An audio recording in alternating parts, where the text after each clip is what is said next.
we decided, since we know each other so well, that we should interview all the people that we know and people that we don't know. Yes. In this genre. And celebrate our genre. Yeah. And coming from a place of love and reverence and respect for the incredibly challenging and hard and fun work that we get to do on daytime soaps. Yeah.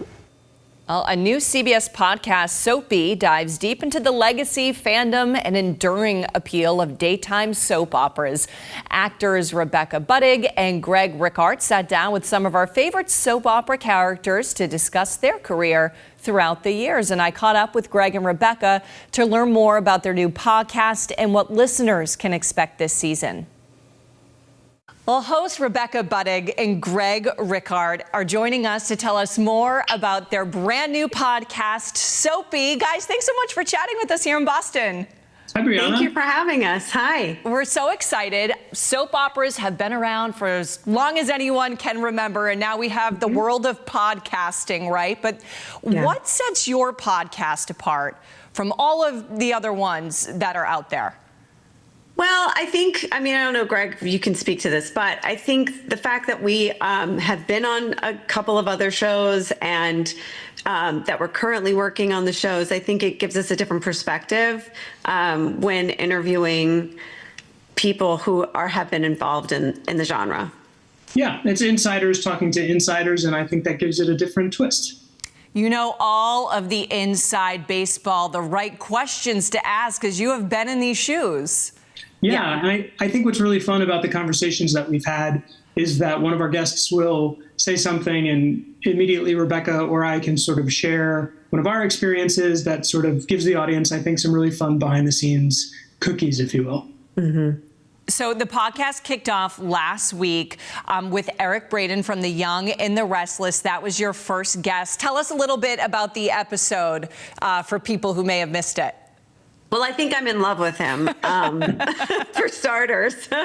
You know, it's funny because we've known these people for a really long time, but just when you start to like go deeper into their history and how they got to where they are and everything, I think it's just fascinating to talk to some of these people, especially Eric, who was a big Hollywood star before he went to Young and the Restless.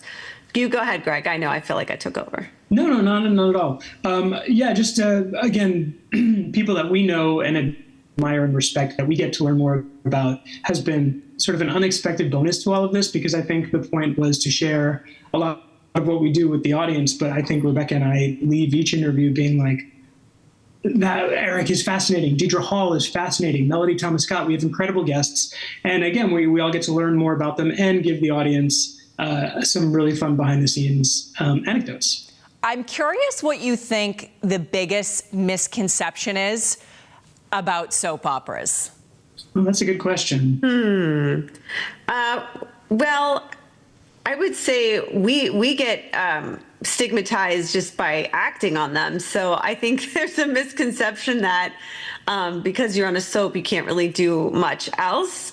But it actually gives us not a training ground necessarily, but we get to do it every single day. And I don't know. What do you think, Greg?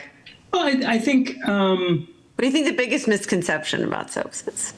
The biggest misconception is that, all of the work that we do is just evil twins and storylines that are outside of the realm of possibility, which, don't get me wrong, that is there, that exists. But I think what we're getting out of this is finding how the challenge for all of us who work in the genre is to take these sometimes extraordinary circumstances and find a way to prepare as actors, as producers, as directors, and figure out where we're going to find the reality in that situation. And that's, I think maybe a misconception is that, or something that people don't realize, is how hard we work.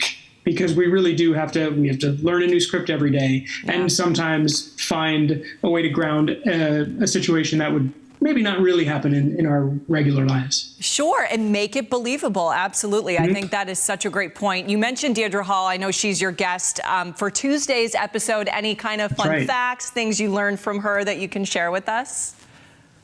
Rebecca? She does her own hair. Yeah. I'm like, you've got the best hair. And she goes, oh, I do it. She does her hair for the show, her own hair. Her career aspiration was not to be an actor, but was to be a hairdresser. Yeah. And she's really good with hair. And she just knows, she's like, oh yeah, I do so-and-so's hair and I've done so-and-so's hair. She just loves to do hair. So I don't know. Oh my gosh. I'm trying to get her to do my own. So, like Greg? I was just going to say, and then beyond that, she shares some really fun stories about her time on The Young and the Restless. And yeah, we have a real good time with her, as well as all the rest of our guests. You know, it's funny. One of the biggest misconceptions about TV news is that people think we get our hair and makeup done every morning, and we do it ourselves too. And so it's always so funny when we tell people that and their reaction to it. But Rebecca and Greg, thank you so much for chatting with us. We're really excited for Soapy. An all-new episode drops tomorrow with new episodes weekly through September 30th. And you can find full episodes on the CBS brand YouTube channel. Thank you, guys. Thank you so much. Thank you.